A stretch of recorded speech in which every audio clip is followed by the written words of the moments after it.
On a tiré quelques idées forces qui sont ressorties de la semaine dernière. Donc pour très résumer les échanges, quand on parle d'école inclusive, malgré la loi de 2005 qui a ouvert les portes de l'école ordinaire à tous les enfants, pour les parents c'est plutôt le parcours du combattant. On a vu la semaine dernière que la non-communication entre les professionnels desservait tout le monde et en particulier les enfants. Le monde de l'enseignement reste dans son coin et le monde médico-social dans le sien. Du coup, il n'y a pas de continuum éducatif. Compliqué pour faire évoluer. Il y a peu d'informations aussi sur les troubles sensoriels, moteurs et cognitifs, aussi bien au niveau du grand public qu'au niveau des professionnels. C'est ce qu'on voyait avec des enseignants qui avaient des enfants avec des troubles, mais qui l'apprenaient la veille pour le lendemain sans savoir exactement ce que les enfants avaient. Donc pour faire classe avec eux, c'est un peu complexe. La difficulté aussi de se repérer dans les ressources, dans les aides et dans les outils qui sont à disposition. Il se trouve que le ministère a communiqué la semaine dernière, à l'occasion de Startup for Kids, sur une plateforme qui va se mettre en place à partir de septembre et qui va s'appeler CAP École Inclusive, qui va regrouper toutes les ressources justement et toutes les initiatives région par région pour aider les enseignants à trouver des ressources numériques et des ressources humaines pour les aider dans leurs tâches et dans cette mission. Et puis, ce qu'on se disait aussi la semaine dernière, c'est que ça reste très compliqué et difficilement scalable, le fait de mettre en place des nouveaux outils, des nouvelles classes, comme on a vu avec ce projet où on avait vraiment comme une classe en préfabriqué qui rentre dans le cadre d'une école, vraiment complètement adaptée pour les enfants autistes, c'est extraordinaire, mais comment est-ce qu'on réplique ça partout sur l'ensemble du territoire? Et comme c'est très difficile et qu'il y a une urgence, on se disait que ce qui était bien aussi, c'était de faire avec ce qu'on avait, et comment est-ce qu'on fait avec ce qu'on a pour adapter, comme on peut, le matériel et la formation des enseignants. Donc, on attaque cette question, enfant à besoins éducatifs particuliers, vers une école inclusive, point d'interrogation. Et donc, je voudrais voir un petit peu, Jean-Marc, avec toi, est-ce que tu peux nous faire un tableau par rapport d'abord à ce que tu fais tous les jours, et puis un petit peu nous dresser un tableau de ce que tu vois entre le gap, entre ce qui est décidé au niveau national, et puis ce qui se passe sur le terrain en réalité, à grande D'accord. échelle. Donc je fais une petite présentation de qui je suis, de ma bio. Exactement. Alors, Exactement. très très rapidement, bon, c'est projeté sur l'écran. Je suis président de École de demain, qui est dédiée aux thématiques enfants, handicap, école. Alors, enfants au sens très large et école également au sens très large. Hein. Ça a un rapport avec évidemment l'accès au savoir et aux apprentissages, avec l'école, mais aussi avec les études supérieures et avec l'accès au savoir tout au long de la vie et aux apprentissages tout au long de la vie. Je suis également administrateur et président de la commission innovation de l'ADAPT, association pour l'insertion professionnelle des personnes en situation de handicap, et puis conseiller technique et associé chez Tom Pouce Interactive, qui est un éditeur de contenu numérique qui focalise ses produits, ses productions sur les difficultés, les troubles, et pour permettre de donner des outils concrets et des solutions à l'école inclusive. Puisque l'école inclusive, c'est une idée que tout le monde partage, enfin j'espère, mais encore faut-il qu'elle ait des moyens, des outils, comme l'école avant. Et ça continue bien sûr à des outils qui s'appellent des cahiers, des stylos et des manuels scolaires. Et maintenant, ça ne suffit pas dès lors que l'on veut répondre à des besoins spécifiques. Il faut passer le fait de passer à la dimension numérique est une plus-value considérable. Alors sinon, on pourra revenir là-dessus hein, si nécessaire. Sinon, alors, il y a une chose que peu de gens ont vraiment identifiée. Enfin, les familles vivent effectivement un parcours du combattant entre les textes, alors législatifs, réglementaires, et puis même les circulaires, et la vraie vie. Il y a un gap effectivement très important que énormément de familles vivent au quotidien, et des enseignants évidemment. Et à mon avis, il faut mettre des mots sur ce qui se passe. Et en fait, cela s'appelle le droit souterrain. Cela a été identifié notamment par un maître de conférence à l'INSHUA qui est spécialiste des textes et spécialiste également des contradictions entre les textes et également des contradictions dans un même texte. C'est-à-dire qu'on peut avoir une circulaire de l'éducation nationale qui contient elle-même une ou plusieurs contradictions et qui rend cette circulaire finalement ambiguë et applicable un peu comme on veut, un peu voilà, c'est flou, c'est ambigu. Et donc le droit opposable, c'est une manière, j'allais dire, c'est très puissant à l'éducation nationale. C'est très puissant. C'est une tendance à interpréter les textes, à extrapoler à partir des textes, à interpréter, oui, à extrapoler, à mettre un peu à sa sauce, si vous voulez, en fonction des représentations que chacune et chacun a de telles problématiques, de tels dispositifs, de tels troubles, de tels handicaps, etc., etc. Et donc, ça va très très vite, ça se développe très très vite. Et ça donne des dérives, évidemment, des pratiques erronées et des aberrations.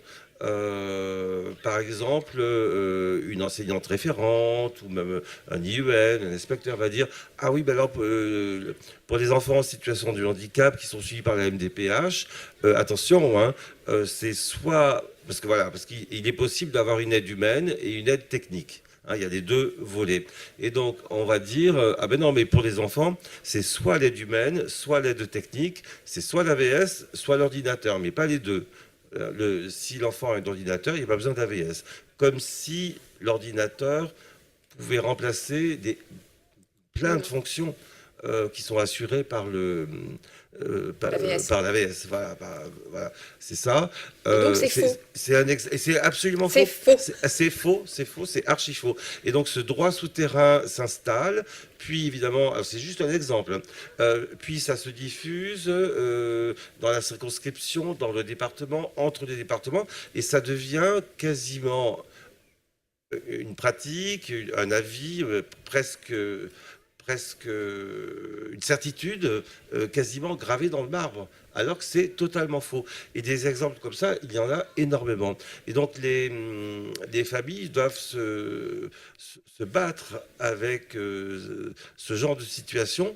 Et le souci, c'est qu'elles sentent bien que c'est injuste, elles sentent bien que c'est erroné, mais je pense qu'il faut, voilà, il faut mettre un mot là-dessus. Ce mot existe, ça s'appelle le droit souterrain.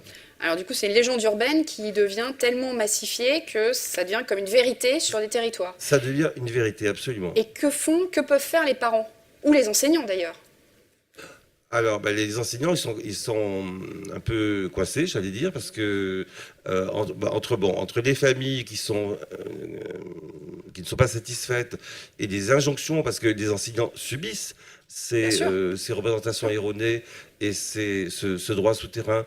Alors, ce qu'il faudrait faire, en fait, c'est une montée en compétences au niveau du droit, de la connaissance des droits, et on va dire comment on dit, fact-checking, voilà, vérifier les faits, vérifier les textes, et puis démentir.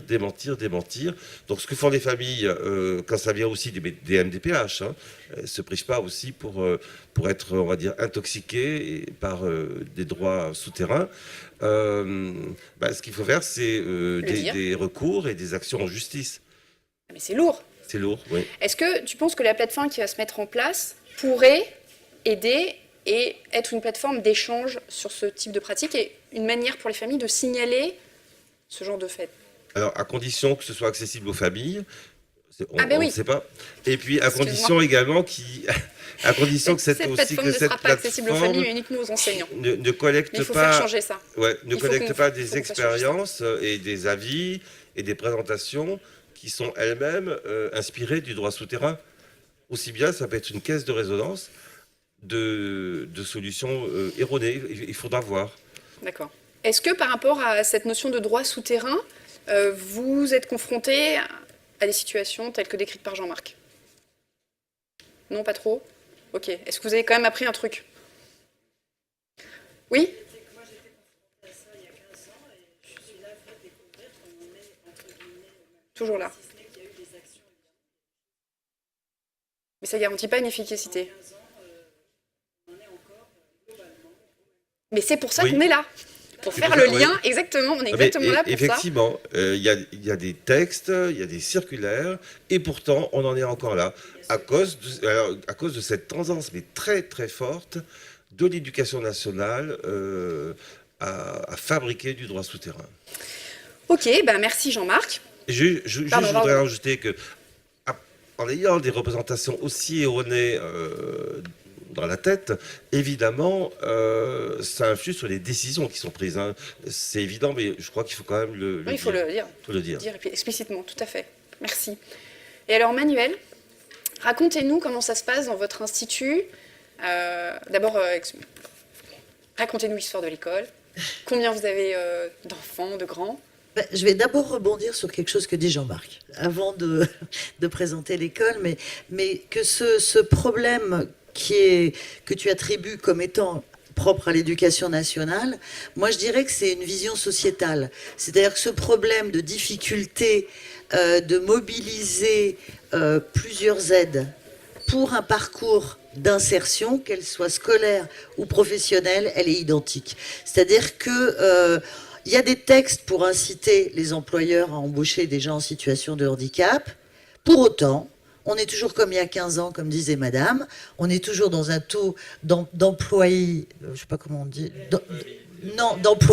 d'emploi qui est défini à 6% et il est inférieur, et enfin l'objectif étant 6% et c'est toujours inférieur. Donc je crois que c'est une vision sociétale du handicap qu'on soulève, au-delà de l'école inclusive. Donc ça c'est une première chose.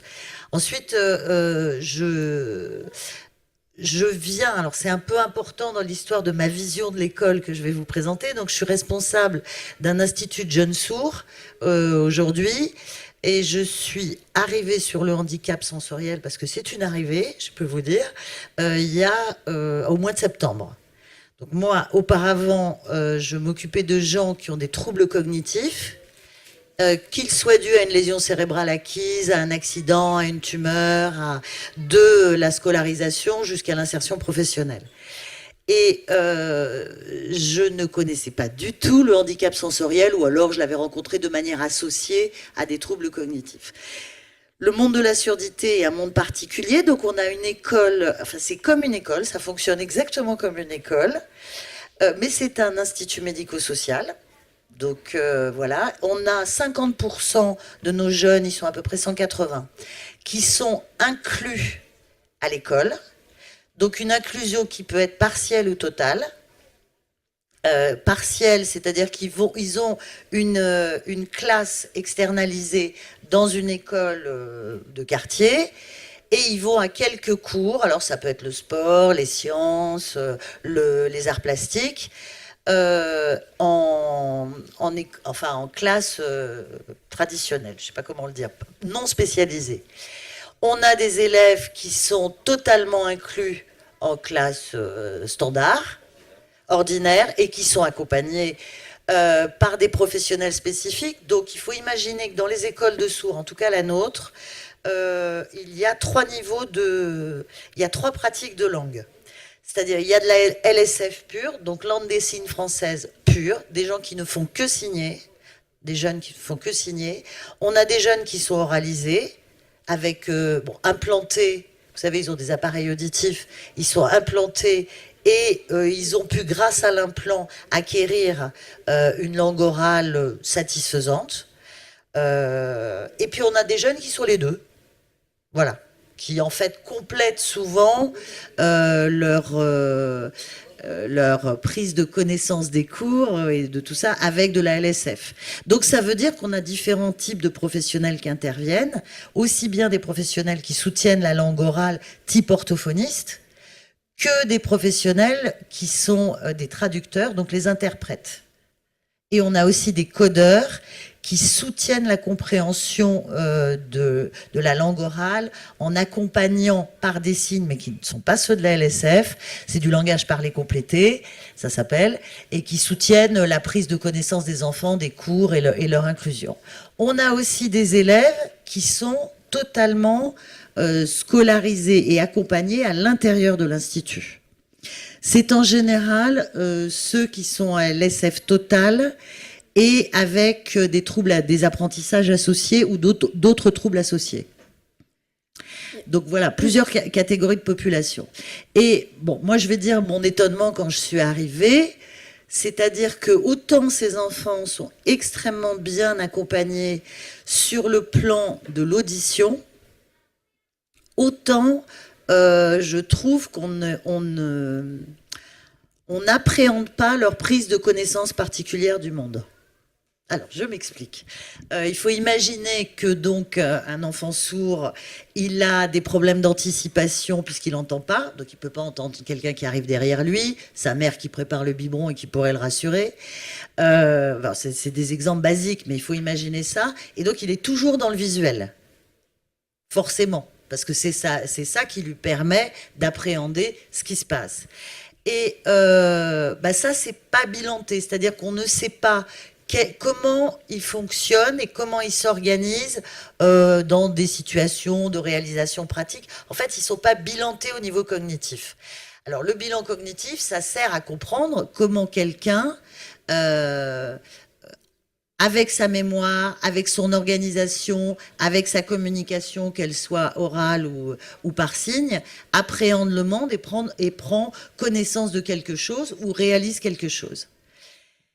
Donc pour moi, avoir après l'ambition de les scolariser sur des programmes tout à fait classiques, éducation nationale, il y a un petit delta qui nous manque, c'est-à-dire d'accompagner cette prise de connaissance du monde qui est particulière. Quelles sont exactement les conséquences de la surdité en termes de prise de connaissance du monde, en termes d'apprentissage? Donc ce que vous voulez dire, Manuel, c'est qu'on a, pour l'instant, on a un problème de bilan cognitif des enfants. Et alors, je vais aller plus loin. Pour rentrer dans l'éducation pour aller sur tous les enfants qui auraient des troubles de l'apprentissage, par exemple, quelle que soit l'origine des troubles d'apprentissage, c'est se dire qu'on est bien avec des enfants qui sont en développement, ce sont des jeunes en devenir, et que là où on peut identifier un dysfonctionnement, par exemple, ou une manière particulière de prendre connaissance du monde, au moment T, c'est peut-être plus vrai au moment T1. D'où la nécessité de répéter ces évaluations, de faire des évaluations régulières, parce qu'entre les deux, il se passe des tas de choses. Il y a la vie qui fait avancer autant que les apprentissages à l'école et qui permet de développer des moyens de compensation qu'on n'avait pas imaginés. Donc, ça donne un point important, c'est que les professionnels qui sont spécialistes de l'accompagnement des enfants avec des difficultés d'apprentissage, avec des troubles cognitifs ou avec un handicap, sont experts dans leur domaine. Mais les parents, ils sont experts de leur enfant. Et cette expertise, et je pense que ça va faire une bonne transition, cette expertise, aujourd'hui, l'éducation nationale, mais pas que, les établissements médico-sociaux aussi, ont tendance à s'en passer. Quel dommage, parce qu'il y aurait une co-construction, et là je vous donne le micro, qui serait intéressante à faire.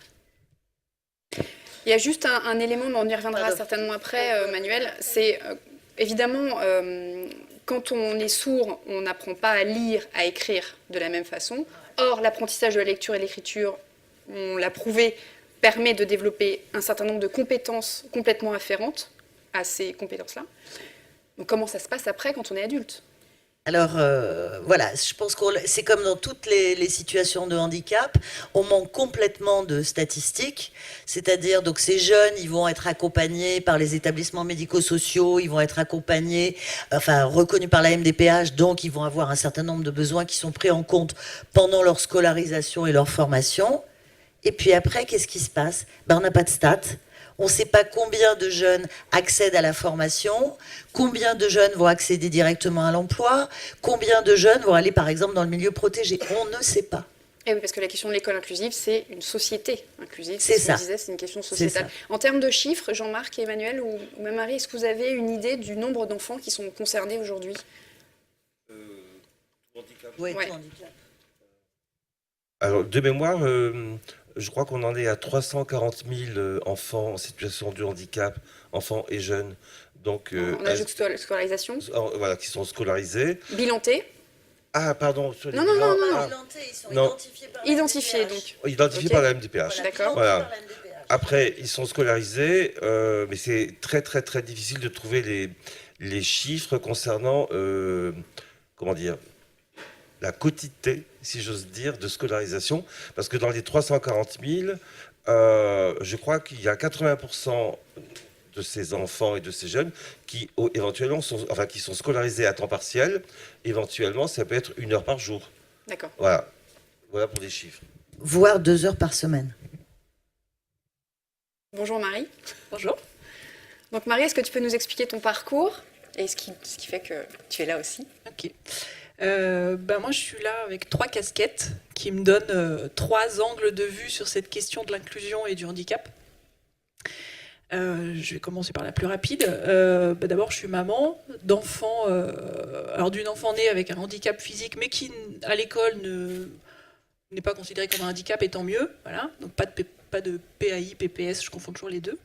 Donc elle a un trouble moteur, mais pas sensoriel. Non, elle a une Cognitif. cardiopathie plus un handicap Ah oui, physique, mais d'accord. qui n'empêche pas. Ok. Voilà, faut juste faire attention, mais heureusement Ok. pas de. Voilà. Mais qui a eu surtout une grosse étiquette. Alors ils ont tous les deux étiquette précocité au potentiel, qui est considérée dans l'éducation nationale comme un handicap. Et ça, juste, c'est déjà, je trouve, une aberration totale. Mais ça montre que le système, et je dis le système, hein, pas les enseignants, parce que les enseignants sont en souffrance, le système est devenu tellement rigide que tout ce qui ne rentre pas dans la case se fait raboter et est considéré comme un handicap à traiter. Voilà. Et une étiquette de plus pour ma fille de TDA, donc trouble de l'attention. Voilà, une étiquette que j'ai du mal à considérer comme réelle, parce que je vois bien que ça concerne vraiment l'école et ce système rigide, et qu'en dehors de l'école, c'est pas un problème. Voilà. Et le problème, c'est que comme c'est traité comme un handicap par l'école et qu'il n'y a aucun moyen et que tout le monde est perdu, tout le monde est en souffrance, moi j'ai 2 enfants qui arrivent en phobie scolaire. Voilà. Donc un qui arrive petit à petit à retourner au collège avec un aménagement du temps, parce que je suis tombée sur un collège à GIF public, hein, qui est extrêmement bienveillant, formé, je ne sais pas, mais en tout cas très à l'écoute. Mais c'est loin d'être le cas pour énormément Voilà, c'est d'établissements. soit sa chance dans ces C'est cas-là. une chance énorme qu'on a. Et ma fille, qui est en 6e, là, qui est arrêtée une nouvelle fois pour phobie scolaire. Donc arrêt de travail de l'éducation nationale. Voilà. Donc ça, c'est ma casquette de parent. Donc il voit les choses de l'extérieur. J'ai aussi été AVS pendant 2 ans. Il y a 4-5 ans. Alors comme pour vous expliquer comment ça marche, le fait d'être AVS, comme j'ai le bac, et plus que le bac, mais à partir du bac, on envoie les AVS en secondaire. Voilà. Sinon, on va piocher les AVS dans ce qu'on appelle les CUI, les contrats de Pôle emploi. Donc des gens qui sont, alors c'est la façon de le dire, en grande difficulté sociale et professionnelle, et qui se retrouvent face à des enfants qui sont en très grande difficulté à plein de niveaux. Voilà. Alors, en fait, dans l'histoire, moi, avec tous ces points de vue différents que j'ai, donc dans l'institution et hors institution, je vois bien que tout le monde est en souffrance. Et il n'y a personne sur qui vraiment reporter la faute, parce qu'il y a un manque de connaissances, de formation flagrant. Avant d'aller dans l'établissement scolaire, tu as reçu une formation?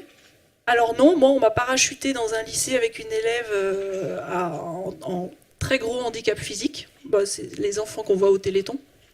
On m'a vraiment parachuté parce qu'on a omis, un petit peu volontairement, de m'expliquer le bout des choses. Donc je me suis retrouvée à devoir, sans aucune formation, hein, moi j'ai fait des études d'histoire, je suis maman, voilà, à devoir amener une élève, enfin une adolescente aux toilettes. Voilà, donc ça a duré 2 heures, etc. J'ai 0 formation, en sachant qu'il faut la porter, il faut pas la porter, il faut la porter comme ça. Donc ça a été vraiment n'importe quoi. Mais ce que je trouvais important de dire ici aujourd'hui, c'est que j'ai été confrontée aux limites de l'inclusion. C'est évidemment très très bien de parler d'inclusion et d'aller dans ce sens. Par contre, il y a des limites à cette inclusion. Et moi, j'y ai vraiment fait face. C'est-à-dire que cette jeune fille qui était en seconde, que j'ai accompagnée en seconde et en première, n'aurait pas dû être dans un lycée classique, parce qu'elle s'est complètement refermée sur elle-même. Elle a complètement perdu pied avec les apprentissages, et surtout, elle était en manque d'accompagnement à côté flagrant. Et avec un parent dans le déni, une mère toute seule dans le déni. Même avec un très très lourd handicap physique, on peut être dans le déni. Donc tout le monde était en souffrance. Et la première à en souffrir, malheureusement, ça a été cette adolescente qui s'est complètement refermée et qui a régressé en termes cognitifs, apprentissage, etc. Et ta question, la formation, comme moi j'avais un contrat AVS d'assistante d'éducation, que je ne suis pas arrivée via les CUI de Pôle emploi, j'ai eu 60 heures de formation. Donc déjà on peut se demander pourquoi on n'envoie pas les gens qui viennent de Pôle emploi en formation aussi. Voilà, parce qu'avec moi, il y avait tout un tas de mamans comme moi qui avaient envie d'avoir un petit emploi, qui voulaient travailler auprès d'enfants, voilà, mais qui ne voulaient pas forcément être...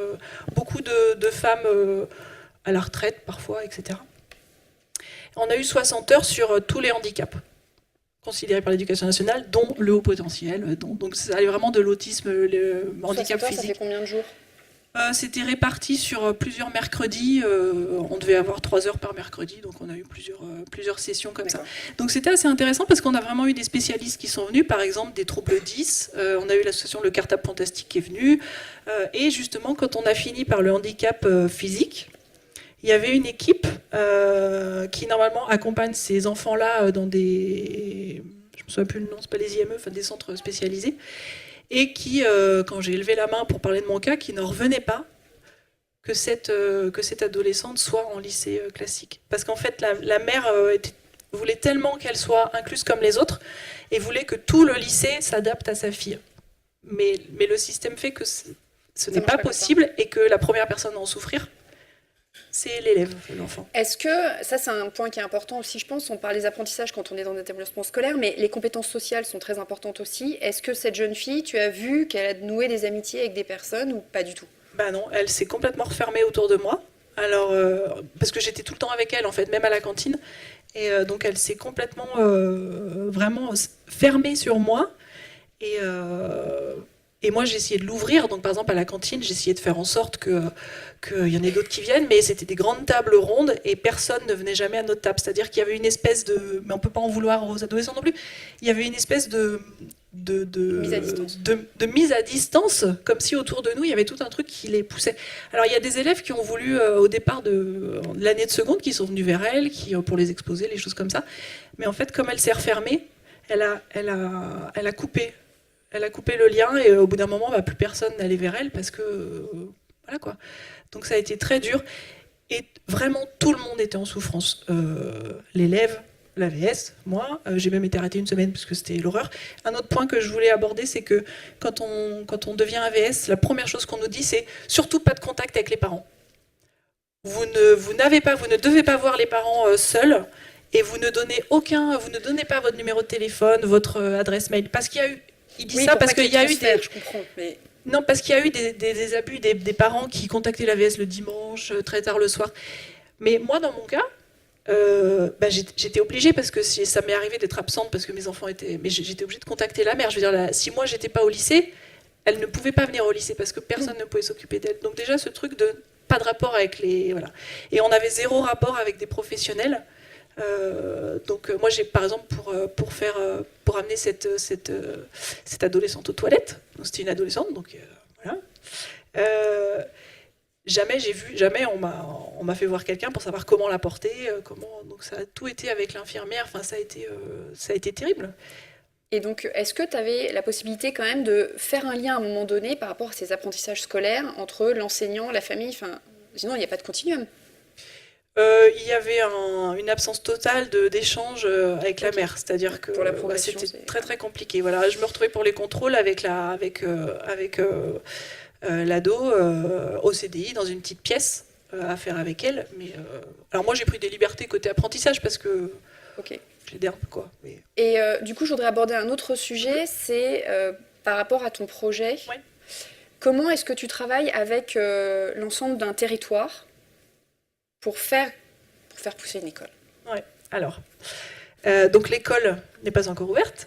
On y travaille depuis un bon moment maintenant. Ça fait 4 ans que j'ai lancé le projet, mais ça fait 2 ans que je suis vraiment à temps plein dessus.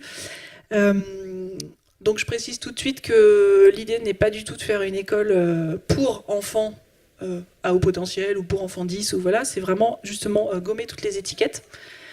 Et pour ça, c'est laisser du temps et avoir un accompagnement qui soit plus plus conséquent que 1 pour 30. Et c'est, parler de co-construction, c'est vraiment la co-construction, c'est-à-dire à la fois revenir sur de la coéducation, donc le parent intégré à l'école, et tous les experts, les professionnels alentour avec qui discuter. Et la politique du territoire aussi, parce que c'est important. Oui, alors la politique du territoire, effectivement, surtout que je suis sur un territoire très très politique, le plateau de Saclay, parce que ce sera ici. Donc effectivement, en fait, moi ce que je vois, c'est qu'il y a beaucoup d'écoles alternatives, hors contrat, etc., qui se sont ouvertes récemment. J'en ai cofondé une il y a 3 ans. Et souvent, alors, c'est bien qu'il y ait plein d'écoles qui s'ouvrent, c'est ça qu'il faut aujourd'hui, c'est enrichir le paysage éducatif, parce qu'il faut arrêter de penser qu'il y a un modèle pour tout le monde. Mais souvent, c'est des petites écoles qui fonctionnent comme des bulles. Voilà. Donc là, moi, je suis arrivée avec ce nouveau projet avec l'idée de vraiment créer des liens avec les institutions. Donc, on a créé des liens avec l'Université Paris-Saclay, on a créé des liens, on est allé voir les maires, on est allé voir le rectorat pour l'éducation nationale, parce que l'idée, c'est de créer vraiment ce lien avec l'éducation nationale, d'accueillir, quand l'école aura ouvert, des enseignants pour venir voir ce qu'on fait et venir voir comment ça peut se passer autrement. Donc, par rapport à ce que vous voyez, Jean-Marc et Emmanuel, vous voyez des écoles qui ont été construites et dans lesquelles il faut construire une collaboration, une co-construction au fil du temps. Toi, Marie, c'est un petit peu différent parce que ton école, elle va être co-construite par design, enfin by design. Oui, c'est ce que je trouve très riche dans le projet, c'est de se dire que ça ne va pas alors évidemment, on est une équipe fondatrice et pour le moment, on fait tout, mais l'idée, c'est que on arrive avec la base et qu'ensuite, ça va se co-construire aussi avec les enfants. Aussi avec les enfants. Et c'est pour ça que là, on prend le temps d'ouvrir et pas en mode précipité, parce qu'il y a dans toute cette multitude d'écoles qui a ouvert depuis 3-4 ans, dont celle que j'avais moi cofondée, c'est des ouvertures très rapides. Souvent, à un moment donné, il faut payer les charges. Souvent, les premiers parents, et je le vois là, c'est des parents d'enfants en souffrance. Et on retrouve toujours les mêmes hauts potentiels, troubles 10, spectre autistique, phobie scolaire comme les miens, mais souvent c'est lié à ça. Donc c'est des parents qui ont une attente très forte, des enfants qui ont beaucoup de peur de projection parce qu'ils ont vécu des choses très très dures. Donc il faut prendre le temps de créer ce réseau de professionnels tout autour. Voilà. Mais même quand je dis professionnels, c'est les institutions, ça va être avec les grandes écoles pour avoir des étudiants qui viennent, mais c'est aussi avec les ergothérapeutes, les psychomotes. L'équipe médico-sociale. Voilà. Et alors, à votre avis, si on devait mettre en place 3 mesures, là, tout de suite, maintenant, entre 1 et 3 mesures, pour changer réellement les choses, qu'est-ce qu'il faudrait faire ? Bon, j'ai le micro, je vais commencer. Alors, la première qui me vient, c'est développer les écoles expérimentales, aider les écoles expérimentales comme celles qu'on veut monter, parce que pour ceux qui ne le savent pas, en France, donc il y a cette binarité école publique gratuite, mais qu'on paye avec nos impôts, et école alternative, mais non subventionnées, donc qui reposent sur des frais de scolarité, donc sur les parents, et donc qui ne sont pas ouvertes à tout le monde, parce qu'il y a ce frein financier. Nous, ce qu'on veut, c'est justement gommer ce frein financier, mais ça veut dire aller chercher des fonds ailleurs, et voilà, et on essaie de discuter avec le rectorat pour voir si il faut expérimenter. Il y a plein de pays étrangers, vraiment beaucoup de pays étrangers. On parlait tout à l'heure de l'Australie, de la Nouvelle-Zélande, du Québec, les pays du Nord, Finlande, Suède, qui sont dans cette volonté d'expérimenter. Alors le mot peut faire peur, mais c'est ça, parce qu'il faut vraiment changer l'école aujourd'hui. On y est, enfin on a besoin, c'est pas l'école de demain, c'est aujourd'hui. Donc c'est trouver un moyen de favoriser ces petites expériences qui nous on est en mode école pilote avec l'idée après de déployer, histoire que ça puisse s'adapter à tous les territoires en France. D'accord.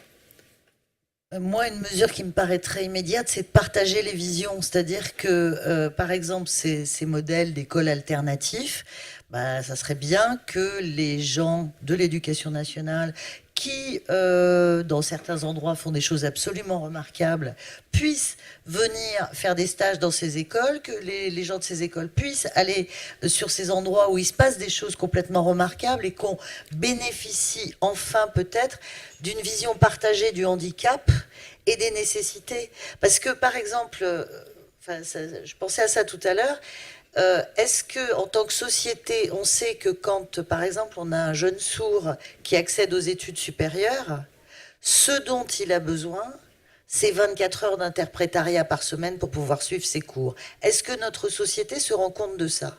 Bah non. Non, je crois pas. Et quand on s'est posé le problème, comment on va répondre à ça? Parce que c'est de ça dont il a besoin. S'il a ces 24 heures d'interprétariat, il pourra suivre des cours en école, en fac. Voilà, donc il y a quand même des choses à partager, à se dire jusqu'où va le besoin, qu'est-ce qu'il est, et comment on peut y répondre de manière concrète et pragmatique. Et pas de s'embarquer sur des grands trucs et des grands projets, des grandes idées de loi, mais où on ne sait pas sur le terrain comment ça se traduit. Alors moi, je vais rester dans la foulée de ce que j'ai introduit tout à l'heure, à savoir le droit souterrain. Je pense qu'une des mesures, une mesure importante serait une sorte d'observatoire du développement du droit souterrain, et évidemment avec une réflexion pour apporter des remédiations à toutes ces dérives qui découlent du droit souterrain, et évidemment renforcer l'accès au droit réel, et notamment se référer étroitement et efficacement à la loi du 11 février 2005. Par exemple, alors voilà mon point de vue, mais il y a énormément de remontées, par exemple des familles, qui se plaignent du fait que les PPS, des projets personnalisés de scolarisation, ne sont pas rédigés.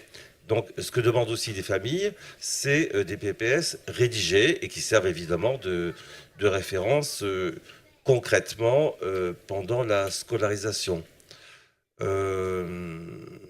Donc voilà, le droit, surtout que dans toutes les problématiques sociétales et qui ont un lien avec la discrimination, etc., c'est toujours par le droit qu'on y arrive, hein, qu'on parle de racisme, d'antisémitisme, d'égalité femmes-hommes, etc. Voilà, ça s'inscrit dans le droit et on ne doit pas déroger au droit. Je pense que c'est ce qui manque au système éducatif. Et puis peut-être aussi une culture telle qu'elle existe, par exemple, dans le domaine de la santé. Donc, dans le domaine de la santé, il y a une culture du prendre soin, et dans le moindre acte au sein de l'hôpital, imaginez une infirmière qui pratique une intraveineuse, qui se trompe, au lieu de faire une piqûre intramusculaire, il y aurait tout de suite une enquête, pourquoi ça s'est produit, comment, etc., etc., si ce n'est pas des suites judiciaires, hélas. Voilà. Et dans l'éducation nationale, il n'y a pas cette culture. Et oui, mais là, on a un risque d'alourdir encore la charge de l'enseignant, parce que c'est sur l'enseignant que ça va reposer. Oui, alors justement, ça pose le problème de la formation, de l'encadrement, aussi de la confiance aller-retour entre les enseignants et la hiérarchie. Évidemment, si les enseignants ils sont trop seuls finalement entre les quatre murs de leur classe, quelquefois ils sont même seuls chacun dans leur école. D'autres, évidemment, ils changent beaucoup entre eux. Mais voilà, il y a certainement un problème d'intelligence collective et de formation à optimiser. C'est une super idée. Qu'est-ce que vous en pensez Je voudrais juste compléter ton propos, Jean-Marc, en disant que en France, on n'a pas la culture de l'évaluation. C'est-à-dire qu'à un moment donné, on vise un objectif, et il faut bien évaluer si on l'a atteint, si on l'a pas atteint, pourquoi on l'a pas atteint, et qu'est-ce qui a dysfonctionné. Et ça, c'est quand même quelque chose qui... Ça, c'est une volonté claire de Jean-Michel Blanquer de mettre en place une culture de l'évaluation. On a eu un premier jet sur le CPCE1 avec la lecture, et là, ça va que continuer en fait. En fait, il y a évaluation. Là, on est... Non, mais je vois très bien ce que tu voulais dire, parce que du coup, on rebondit sur l'évaluation CP. Voilà, c'est pas les enfants qu'il faut évaluer toujours plus, c'est les méthodes, mais dans un sens vraiment constructif. Je voulais juste rajouter en une phrase avant de laisser les questions, c'est que pour moi, il faut, on va dire la deuxième mesure, c'est arrêter, déconstruire tous ces silos en France. Le fond du projet d'école, là, c'est vraiment cette idée de continuum, d'arrêter avec les silos crèche, maternelle. Voilà, déjà, tous ces gaps, toutes ces grosses marches qu'il y a, et c'est une réflexion mondiale aujourd'hui, hein, c'est pas juste moi.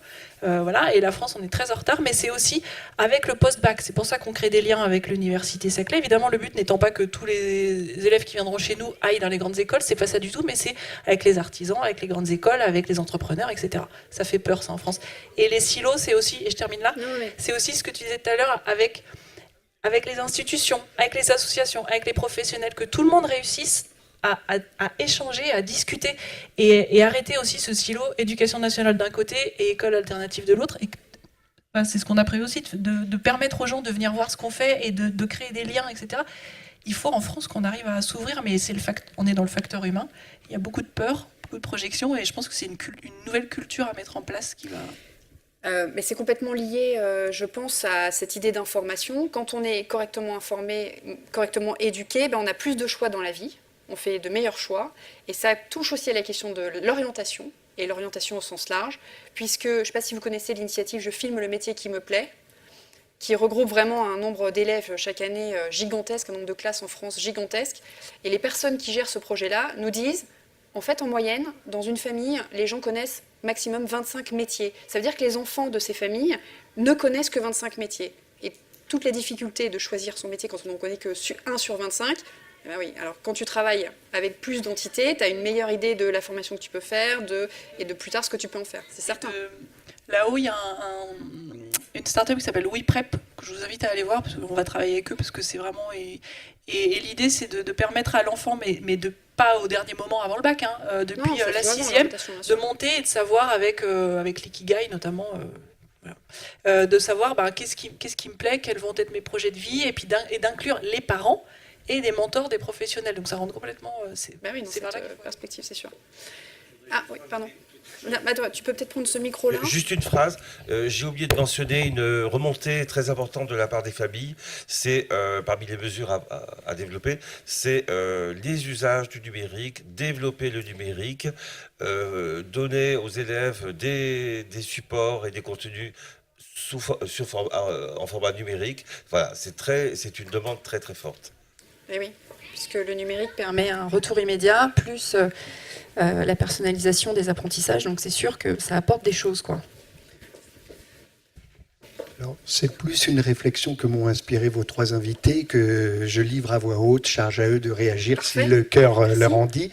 Le point de départ de la réflexion, ça sera le mot silo qui a été évoqué. Et je crois que je vais créer une association de défense des mots qu'on maltraite, qu'on accuse de tous les mots. Et Dieu sait si on dit du mal du mot silo. Or, historiquement, le silo, c'est quand même le lieu où on stockait les vivres qui permettaient à la communauté de survivre. Là où il y a un début de problème, c'est lorsque les clés du silo sont laissées aux mains d'une minorité de la communauté. Et pour en venir maintenant à l'école, là on peut faire l'analogie, et parce que je ne suis pas enseignant, mais il m'arrive d'intervenir souvent dans des écoles, et ce qui me frappe, c'est leur caractère fermé. Je n'ai pas dit carcéral, mais ça a quand même traversé mon esprit. Et pourtant, s'il y a bien un lieu qui devrait être ouvert, c'est celui sur lequel tout à chacun a un avis parce qu'il va devenir enseignant ou parce qu'il a séjourné quelques années à l'école. Tout ça pour dire, et j'en aurais terminé, à une autre réflexion que vous m'avez inspirée en creux, c'est que peut-être la nécessité d'être attentif aux mots qu'on utilise. Donc attentif à ces acronymes, ces sigles qu'on démultiplie pour caractériser la politique publique, ou des mots comme inclusive. Moi, quand j'entends inclusif, j'entends la possibilité de l'exclusif, aussitôt. Et donc, attention, c'est un joli mot, mais et pourquoi ne pas revenir être radical, c'est-à-dire revenir à la racine des choses? Et c'est en cela que le projet de Marie me plaît beaucoup, c'est qu'elle nous propose de revenir à l'école. Elle aurait pu trouver un autre mot. Elle choisit l'école, revenir aux sources, et il me semble qu'elle y réussit, d'autant plus par sa volonté, et qui fait écho au témoignage des deux autres intervenants, la volonté de collaborer avec l'environnement. Mais est-ce que c'est pas dans la mesure où l'école arrivera à s'ouvrir qu'elle pourra être réellement inclusive et intégrer tous les handicaps possibles? Voilà la réflexion un peu confuse que je vous livre à voix haute, mais que vous m'avez inspirée. Juste pour préciser par rapport à cette notion, je ne sais pas comment vous voulez rebondir, Jean-Marc, Manuel et Marie, mais Moi, c'était anecdotique, mais ça me fait penser à ça. On vient de monter un partenariat avec le conservatoire de notre commune. Et au départ, la réaction des professionnels, c'était bah, pourquoi travailler avec un conservatoire alors qu'ils sont sourds? Parce que quand on a dit qu'on allait faire un atelier sensibilisation, musique, danse, théâtre, machin et tout, ils se sont dit, ah bah non, pas la musique, ils sont sourds, quoi. Donc voilà, bon, or ces ateliers ont eu lieu et les jeunes, ils veulent tous aller en atelier musique. Donc bon, voilà, les professeurs de musique qu'on a formés, on a fait une mini sensibilisation sur la surdité, on les a accompagnés sur l'histoire des implants, ils se sont présentés en LSF aux jeunes sourds, ça leur a donc beaucoup plu, ça a tout de suite matché et tout le monde est venu présenter son instrument, toucher, etc. Donc voilà, c'est les ouvertures. Bah, à un moment donné, il faut dire on y va et puis c'est comme ça, quoi. Bon. Juste au niveau de l'inclusion dont on parle, la mission de l'école, ne l'oublions pas, c'est celle aussi d'assurer la sécurité des élèves. Oui. Et il y a quand même cette contrainte qui est, à partir du moment où les enfants sont dans l'enceinte de l'école, c'est la responsabilité de l'éducation nationale que de les garder en sécurité. On est dans une société qui n'est pas au top du top de ce côté-là. Et il y a quand même... il y a ça aussi qui motive la fermeture de l'école, en fait. C'est tout cet équilibre qu'on doit trouver et cette partition qu'on peut écrire tous ensemble, j'en suis persuadée, je pense. Est-ce qu'il y a d'autres... Oui, bah vas-y Jean-Marc. Oui, est-ce qu'il y a d'autres questions ça fonctionne le micro là, je crois, oui. Oui, ça fonctionne. Oui, merci monsieur de votre intervention. Personnellement, je suis très sensible à l'importance des mots, à la sémantique. Je pense que la sémantique peut être une arme dans le bon sens, bien sûr, et malheureusement dans le mauvais sens par rapport à tout ce que j'ai évoqué tout à l'heure, les dérives, les représentations, etc. J'ai perdu le fil de ma pensée. C'était sur la sémantique. Oui, mais ça c'était un préambule. Je suis désolé. Bon, bah alors du coup, on passe à la question suivante et puis tu... Moi, je suis agréablement surprise et contente en fait d'être venue aujourd'hui parce que suite à votre discours, donc Marie Gervais, je garde un peu plus l'espoir du coup de me dire que mes enfants vont peut-être avoir une alternative. Donc je suis maman, je me présente, Madame Boumediene, je suis maman de 3 enfants détectés à haut potentiel et je viens de découvrir ce que c'est que le haut potentiel, donc au fil des mois qui sont passés. Et je suis clairement démunie, perdue. Je suis une maman qui avait confiance en l'école. J'ai été à l'école et je pensais qu'il y avait quand même des enseignants ou le système éducatif était beaucoup plus ouvert et moins opaque qu'il ne l'est. Et je me rends compte, là j'ai eu un discours juste hier avec la maîtresse et je me rends compte cette fermeté, le monsieur en parlait, l'école est fermée, est totalement fermée pour les enfants qui qualifient d'handicap. Hein. Pour un enfant au potentiel n'est pas un enfant en handicap, mais l'école le considère comme tel. Le directeur de l'école m'a dit « J'aurais préféré que votre fils soit en difficulté ». Il m'a clairement dit ça. Alors moi, en tant que maman, je me suis dit « Si le directeur pense ça, où va-t-on » Donc c'est... Voilà, donc toutes ces alternatives, voilà, je les salue et ça me donne de l'espoir parce que concrètement, je suis totalement perdue. Je ne sais pas comment faire avec mes enfants qui sont totalement normales. Vous êtes sur l'académie là de Versailles ? Non, moi je suis sur l'académie de Créteil. Mais il y a un dispositif, au sein de l'académie, il y a un dispositif EIP. Hein. Enfants intellectuellement précoces, oui, il faut aller toquer à leur et en fait, porte. Il faut aller toquer. Donc là, je suis arrivée à un stade où je dois y aller. Bah ouais, maintenant, je dois faire, je dois faire intervenir le référent de l'académie.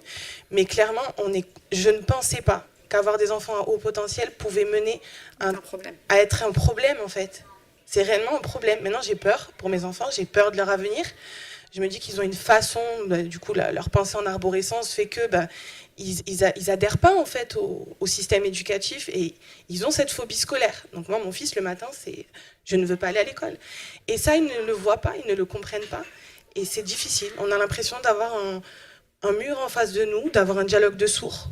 Et ce manque de formation des instituteurs fait que voilà, c'est frustrant. En C'est tant une que parent, on situation est frustré, on a peur et on ne sait pas quoi faire, quoi.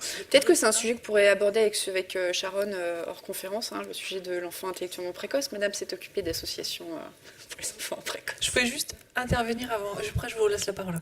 Pour les dispositifs EIP, je veux dire, moi, ça fait des années, moi, que mes enfants ont été. Alors, je déteste le mot de bilanté, mais on va dire que mes enfants étaient bilantés. Je ne sais pas pourquoi on met un T à la fin, mais bref, je demanderai à Sylvain. Et le dispositif, et pourtant je suis là-dedans. J'ai créé une première école. Je suis auteur sur la parentalité. C'est des questions que j'ai beaucoup traitées.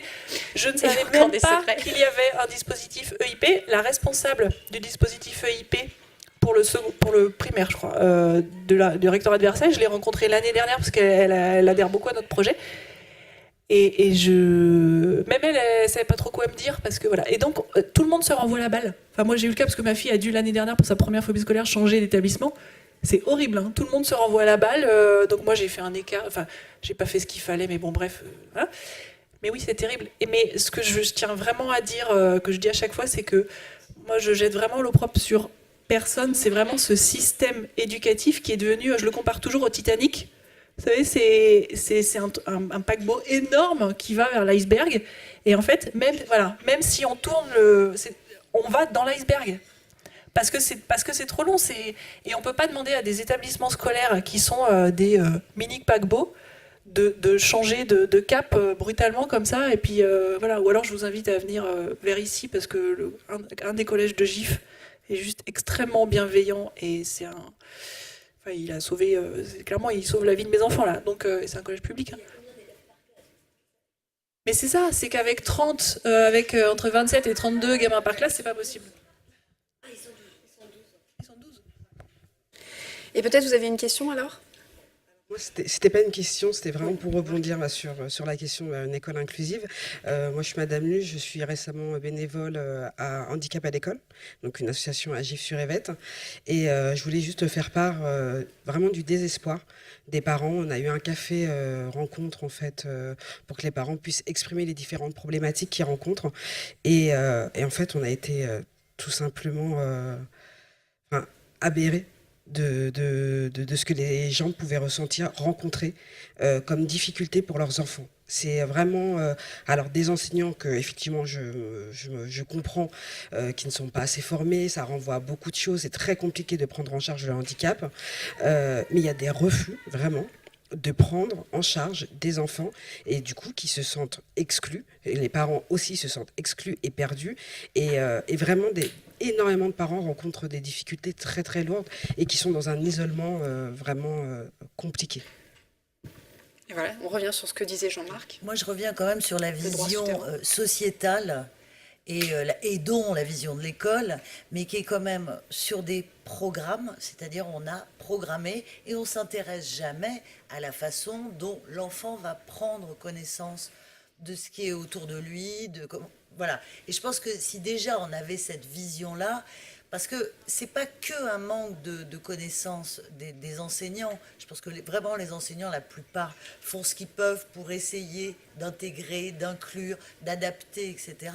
Mais par contre, on n'attend pas d'eux cette posture. On attend d'eux qu'ils appliquent un programme, enfin qu'ils aient atteint les objectifs du programme. Donc c'est bien une vision, quoi. C'est au-delà de la formation des maîtres, c'est changer de vision sur l'école. Qu'est-ce qu'on veut pour que nos enfants se développent? Voilà. Oui, que si le programme était effectivement à l'inclusion et à l'adaptation de chacun pour le futur, ça changerait du coup disons ce combat à toujours appliquer et respecter ce programme et le réussir. Voilà. Alors juste une petite parenthèse sur le programme scolaire. Là, le Conseil scientifique de l'éducation nationale vient de finir son colloque qui s'est déroulé les 2 derniers jours à l'UNESCO sur le programme de CP et de CE1 de lecture, le temps de lecture, par rapport à tout ce qu'il y a à faire en français, mathématiques, sciences, etc.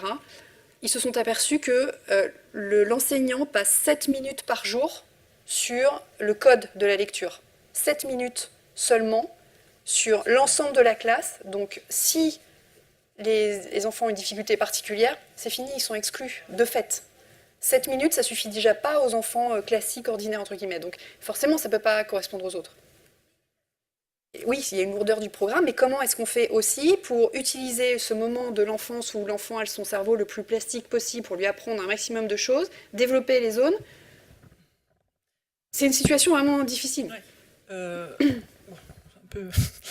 Cette question des programmes français, où il faut terminer le programme dans l'année, et puis tant pis pour tous les autres, tant pis pour ceux qui sont en avance sur certaines choses et qui s'ennuient jusqu'à la phobie scolaire, tant pis pour ceux qui sont en retard et qui n'arrivent plus à suivre, et une fois que ça a décroché, c'est plus possible de rattraper, parce que on est toujours dans la course.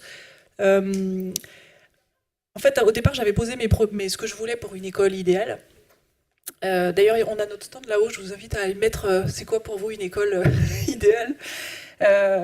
Et après, j'ai regardé ce qui se faisait. Et nous, on part pas sur les programmes parce que ça n'a aucun sens, on part sur les attendus de fin de cycle, parce qu'on est dans ce système éducatif en France qui est encore très très sclérosé, j'allais dire, mais très très rigide, et qu'on doit, à la fin de cette scolarité, permettre aux élèves qui auront fait leur scolarité chez nous de pouvoir s'inscrire dans la société, dans les concours, dans les choses comme ça, et passer le bac en candidat libre. Voilà.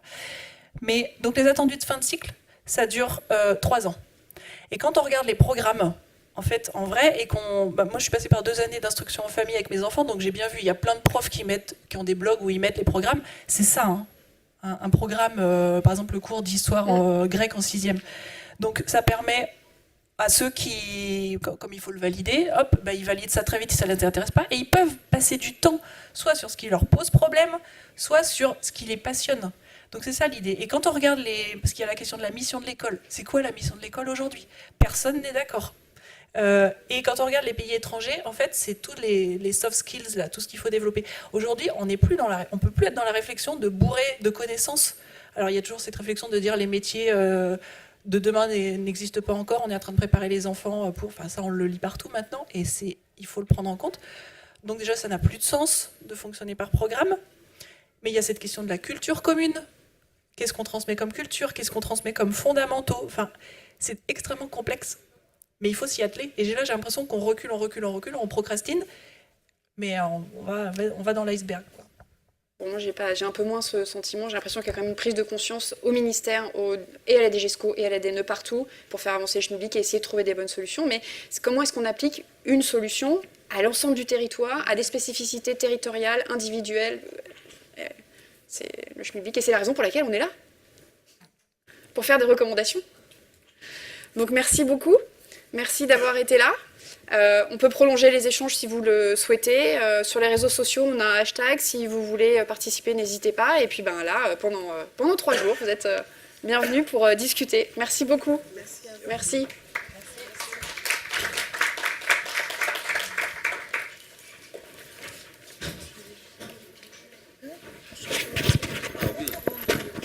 Et merci beaucoup. Merci.